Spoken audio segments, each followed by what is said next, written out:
Hey guys, long time no see, but hi, welcome back. If you're new here, my name is Asia Webb and I like to film a lot of bookish content slash vlogs. But as y'all know, the fall season has been slowly approaching us. I can't speak because here today in Virginia is 85 degrees, but I'm pretending to be in fall with this nice little sweater I got. This sweater is actually from 30 by Sabrina, if you're curious. But besides the point, we're going to go get into it. We're going to talk about my fall TBR, everything that I hopefully plan to get to this fall. This is also the first time that I'm ever reading books based off a season, so I'm intrigued. Normally I go month by month by month, but this is books I'm going to try to get to in the next 3 months, so like mid-December. So if you're looking for some book recs or some new books to pick up, or you're trying to see what else people are reading this fall, baby girl, this is the perfect video for you. We're gonna go ahead and get into it, because if I don't stop talking now, I probably would never stop talking, because we know I'm a certified book yapper. My apologies. But yeah, I think that's pretty much it for the intro, so let's go ahead and get into it, because I know y'all want to see the books that I'm going to be reading. Alrighty guys, we're going to start with this first stack. I'm not going in any kind of like order really with these books, but the first 2 books that I do have is the One Dark Window duology. I think it's called like the Shepherd's King duology, but this is book 1, One Dark Window, and book 2, which is Two Twisted Crowns. I actually know nothing about these books. I just know they have some kind of like fantasy elements to them, and I heard that the magical system in this book series is really immersive, but it's also very different than your typical fantasy magical systems that you would see set up. I bought these books almost maybe a year ago. I had these for quite a while, so I thought this would be the perfect time to get into it. I was kind of nervous going into this duology and starting these books because people praise this series so much, and I'm just like, when everybody's raving about a book, it kind of makes me not want to read a book. But I feel like since the hype has died down now, it's easier for me to form my own opinions and not get swayed by the videos that I've seen in the past. So yeah, I have these 2 books. I'm excited to get into those. Next, I also have Blood Mark by Tracy Deonn. This is the second book in the Legendborn series. It is going to be a trilogy. The 3rd book, Oathbound, comes out in March of 2025. I read the first book earlier this summer, back in June I believe, and I gave it 5 stars and immediately fell in love. So I immediately went and got the second book, and I have yet not to pick it up yet, because I don't want to be disappointed if it doesn't live up to how good the first book was. You know, it had a very unique magic system. It's also a like what's the word? It's like current. It's a current fantasy, so it's like newer fantasy. Is set at UNC Chapel Hill. I love how we have the intersectionality, that's the word, intersectionality between race, and like how that plays out between like old and new. And I'm just so excited to see where Bree takes me in the rest of this story.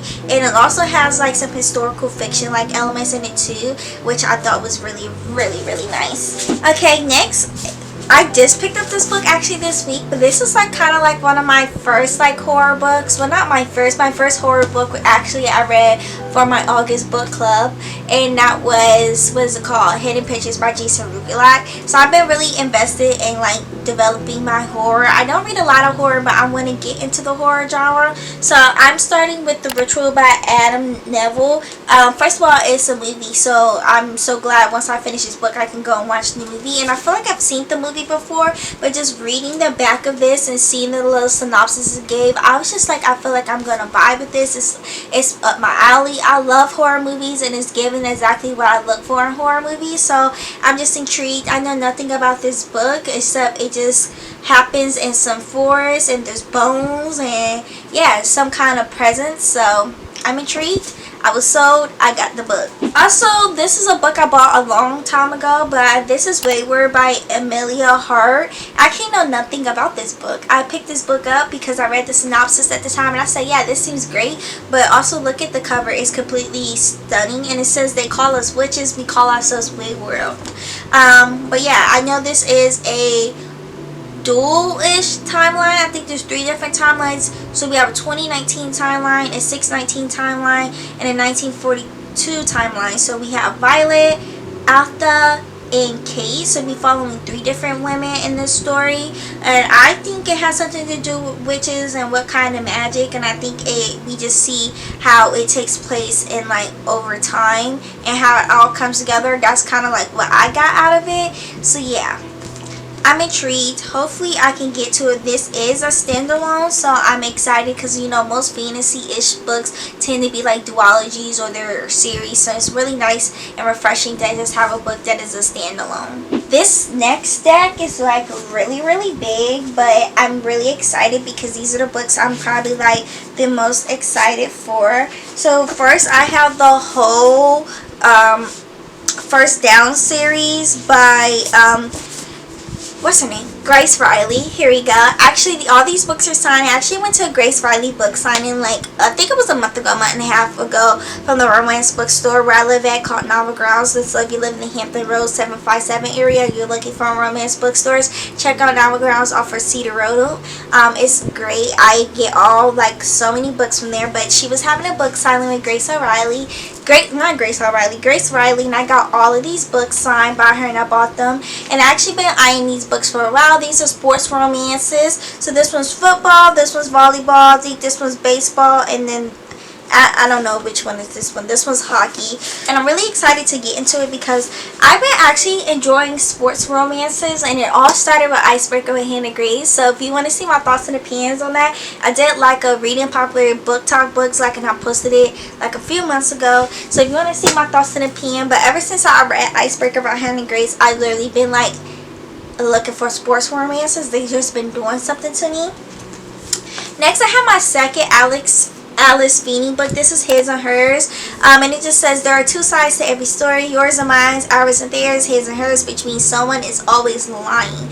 I'm actually very interested in this book because I read my first Alex Feeney book like last year, and it was Rock Paper Scissors. It was really intense, and it had a very good storyline to it. It wasn't a 5-star. I think I gave it 4 stars, but I was really invested, and I'm actually invested to see what more does Alex Feeney have to offer, so I ended up picking up this book. So I have 2 books by Ashley Poston. We have the 7-Year Slip, and we have the Dead Romantics, and this is like the same thing with the Shepherd King series. Everybody was raving about these books. I bought them intending to read them when the hype was there, but then I got intimidated because I'm like, well, what if I don't like these books and everybody are loving these books? I'm gonna be disappointed. So I just wanted to read these once the hype died down because I didn't want other people's opinions to reflect in my own. So I don't actually know anything about these books outside that they contain magical realism. I think this is about like I think somebody, they see each other like 7 years later or something. And I don't know nothing about this, but it just says romance is dead, but this isn't what she had in mind. So I'm intrigued, and I'm excited to get into my first Ashley Poston novel. I have one of like my go-to auto-buy authors. We have Miss Allie Hazelwood. Yes, I have Bride by her. I bought this book when it came out and I have yet not to read it because I know nothing about what is it called, the Megaverse. What is it? Is that what it's called? Whatever this is like supposed to be in, but this is supposed to be like a paranormal romance, but I know nothing about like the Omegaverse, so I like really went into it. Like I did my research like months ago when this book first came out, because I'm like, I don't know anything about this kind of like world, but apparently it's a big fan fiction thing, and if you know, Allie Hazelwood used to write fanfic, so everybody was raving about this. I seen lots of good reviews, but I also seen very bad reviews, so it's like 50-50. And at the time I was interested in reading it, and then I just never got around to it, but I feel like now would be the perfect time to read this. So we have Allie Hazelwood, Bride. I know nothing. All I know is that I'm intrigued. Moving on, I have some more sci-fi dystopian. I'm rereading some of my middle school reads because duh, why not? But I already started this series and I'm actually halfway done through it. So I'm rereading this. I've already read Divergent and I already read Insurgent. But I'm currently about to start Allegiant. This is the next book in the series. This follows the story between Trish and Four and how they are taking down the world. How, you know, the Erudite is trying to team up and trying to keep something from happening. But yeah, so that's kind of what happens. This is in the 3rd book, so this is like ending the story. And then we have Four's book, which is just a collection of his stories. And this is like a prequel before what happens in the Divergent series. And then I don't have it here. I have it on my Kindle, but there's this novellas like Where We Could Be written by Veronica Roth. But it's part of the Divergent series, so I actually have that as well. I don't have really much thoughts and opinions on this to say because I've already read these series before. This is the first time I'm rereading it since middle school, so it's just really interesting to get all that nostalgia, you know what I mean? Also, a new author for me, I have Olivia Blake's Masters of Death. I bought this book like back in May or June whenever Target was doing the buy two get one free. And look at this, I solely bought it because of how stunning the artwork is in this book. One thing I'm gonna do, if it has pretty spray edges or any like pretty art in the book, I will buy it solely off those two things, because like pretty books, they just hit different, you know what I mean? But I guess this is supposed to be a retelling of Romeo and Juliet, I think. But on the back it says there's a game that the immortals play. There's only one rule, don't lose. I've never read anything about Olivia Blake, but what I have heard about her writing is that it's very much that you have to pay attention to she writes. She writes very eloquently, that you really do have to pay attention. She's not an author where you could just like read for funsies and, you know, like not really pay attention. You can't have one foot in the door and one foot out the door with her. Like, you really have to soak up the words on a page. So I'm really excited to read my first book by Miss Olivia Blake. This book called Little Fires Everywhere by Celestine Nye, I think that's how you say it. I actually bought this book at the thrift store months ago, and I really bought it because it was a signed copy. But yeah, what made me want to put this on my TBR is that randomly one day I was scrolling on TikTok, and apparently this is a show, Kerry Washington's in it, and I think it's Reese Witherspoon, and it just immediately sucked me in. And everybody was like, the show's called Little Fire Everywhere, and I was like, wait, that sounds so familiar. And people was like, yeah, it's also a book. I'm like, that sounds really familiar. Like, I really feel like I have this. I feel like I read this somewhere. And lo and behold, it's because I actually already own the book. Now, also what made me pick this book up, because it says it happens in Cleveland. My mom is from Cleveland, and then I was just like, I'm sold. So we have Little Fires Everywhere. But this is the infamous Once Upon a Broken Heart trilogy by Miss Stephanie Garber. I actually read the whole Caraval trilogy by Stephanie back in like March-ish, between March and April. I read the whole series. So this is like a spin-off series based off of that series. This follows Jax, who we meet, who is he's the King of Hearts, I think. It's been a while, so quote me if I'm wrong, but this is following Jack's story, who is the King of Hearts, and we basically get to see his story. We introduced to Jax in the second and the third book in the Caraval trilogy. So yeah, we have a Curse for True Love, which is the last and final book. The Ballads of Never After, which is the second book. And last but not least, the first book. This is Once Upon a Broken Heart by Stephanie Garber. I'm really excited to get into these books because I really did enjoy Caraval trilogy overall. And I really found Stephanie Garber's writing to be very immersive, and it really sucked me in. So I'm excited to see how much this series sucked me in. I feel like she does a really great job at having a unique magic system and making you feel like you're a part of a story. And I feel like not all authors are really good at making you feel like you're a part of the story. Because when I tell y'all, when I was reading Caraval, you couldn't tell me nothing. I was playing Caraval myself. I was a character. If you look hard enough in the page, in between the lines you see, it says Asia. We're gonna start with Miss Girl, Gothicana. I bought this book because I seen one bad review on it, and I said, yep, absolutely, I'm gonna buy this book. By Miss Runix. Apparently she has this other series, but this is the first time I've ever hearing of this author. I bought this book because it was marketed to me as a dark romance, and it turns out after other people started picking up this book, it's dark academia, which I'm not mad at. I don't read a lot of dark academia, but I'm intrigued. I think I read like 3 dark academias in my life, but yeah, I know nothing about this book. It has purple spray edges, and I was eyeing this book for like 4 weeks in a row before I finally decided to buy it. So I'm interested to see where Gothicana is going to take me. I know nothing about that book. We have some fantasy books, and these are new to me. The books and the authors are also both new to me. So we have The Serpents and the Wings of Night by Carissa Braben. I'm really excited to get into this. I know the second book is already out, and there's a novella, and then she has a third book coming out, which is a spinoff to the series. I know nothing about this book at all. I just heard that it was really good, and I heard that if you're like a fan of Sarah, or if you like those kind of books like Throne of Glass and Akatar, then you should like this. It's supposed to be like, I guess, romantasy, but like I said, I know nothing about this book. I just picked it up because everybody on TikTok who were like, hey, so you would love this book, you have to read it. So I picked it up, I got it. Bad Boy, Heartless Hunter, aka by Christine, I don't know how to say her last name. In the U.S. it's called Heartless Hunter, but I guess everywhere else it's called the Crimson Moth. This is the first book in the series. I don't know how many books is supposed to be in this series. I do know there's a second book coming out. I know nothing about this book. Absolutely nothing, but one of my mutuals said she read this book and she enjoyed it. So I was already on the fence about buying it, so I went ahead and got it. But it do says, I cannot talk. It just says enemies to lovers doesn't get more high stakes than a witch and a witch hunter. Falling in love and best-selling author Christian's latest romance cut out. So I don't know where I cut out at, but it says this is a romantic fantasy. So I'm expecting it to be more on the romance side with fantasy elements in it. I'm intrigued. Another romance book. This is Out on a Limb by Hannah Bonham Young. Also the author of Next Kin. I know nothing about her or this book or this author at all. But I heard nothing but positive things about Miss Hannah Bonham Young and her writing. And I'm intrigued. And I know this is the new cover. I know her books just recently got picked up over the summer.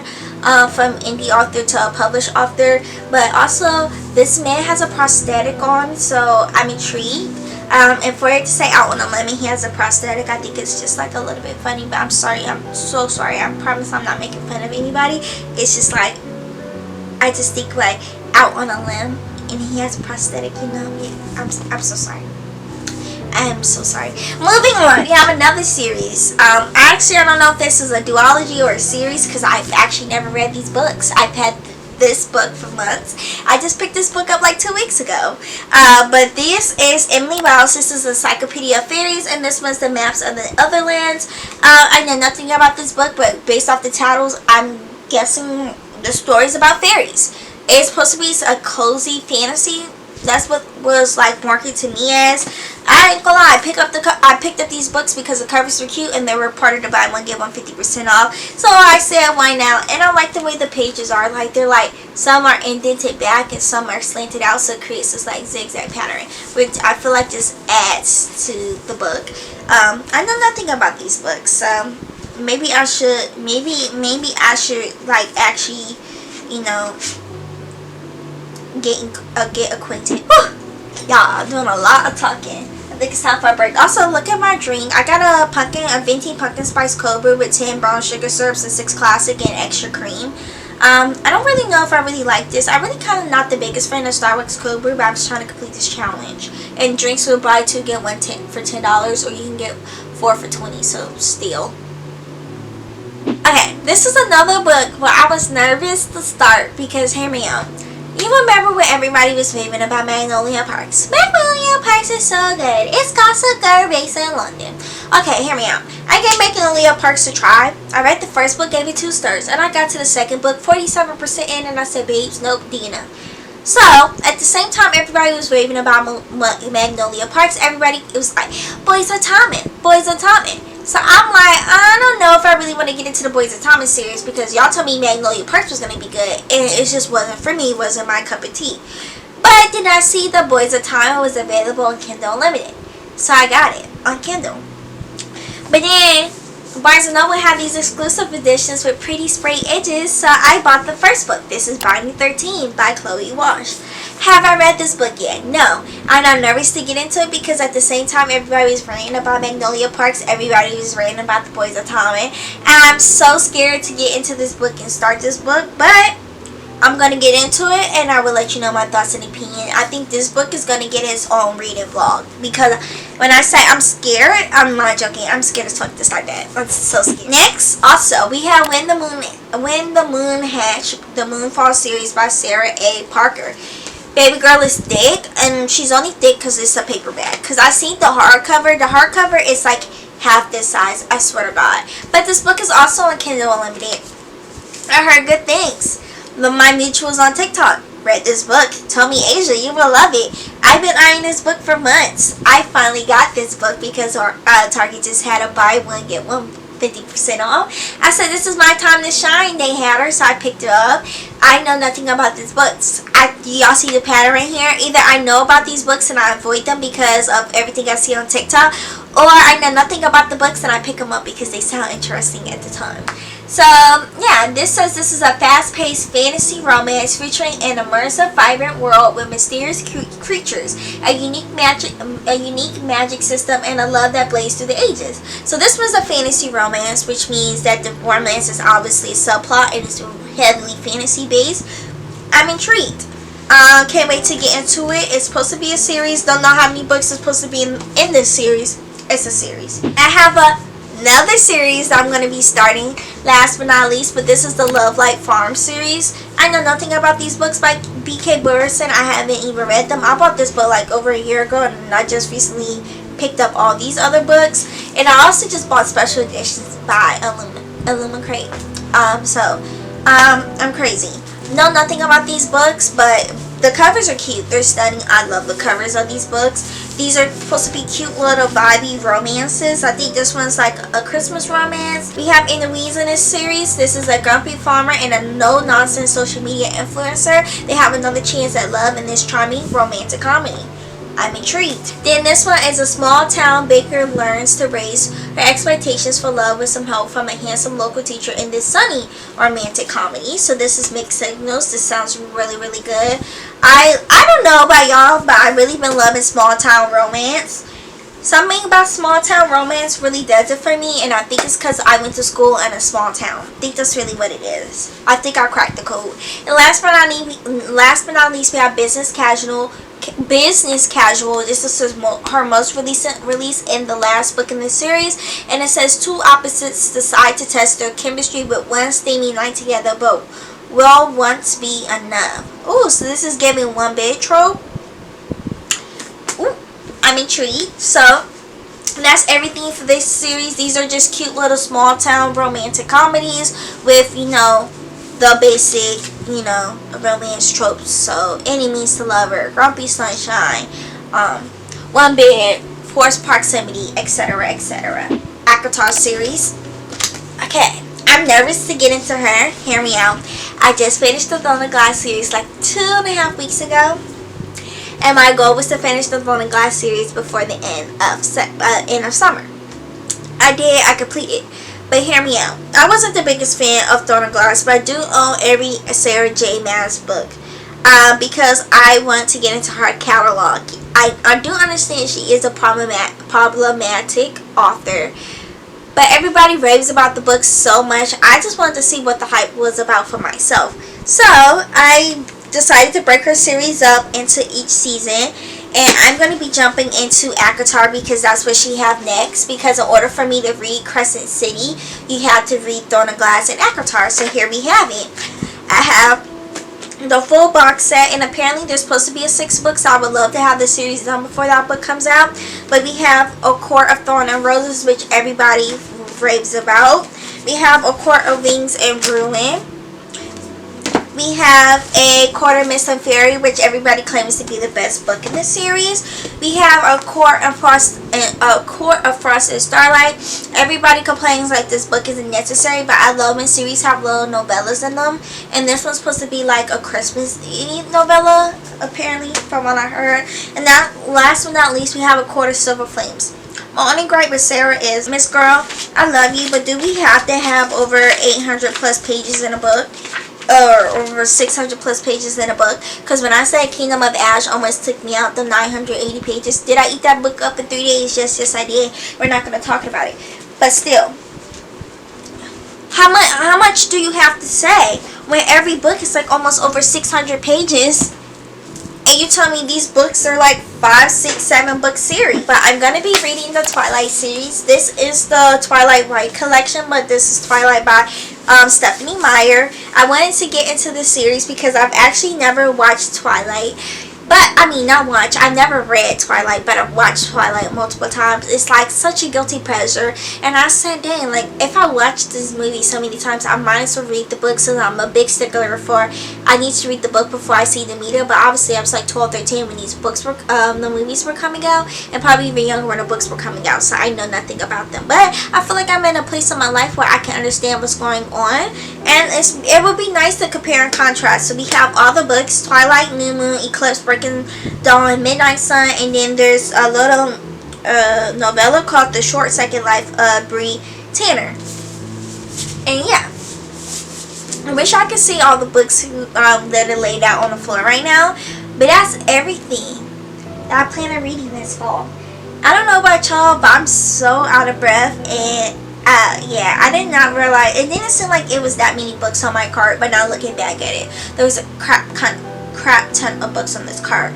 But that's it. That's all. That's everything I'm going to be reading this fall. If you're doing a fall TBR, please let me know what you plan on reading this fall. I'm intrigued, and I'm always looking for new books to read, new books to buy, because buying books and reading books are two different hobbies. I stand by it. But yeah, girly pops, that's everything I have to say.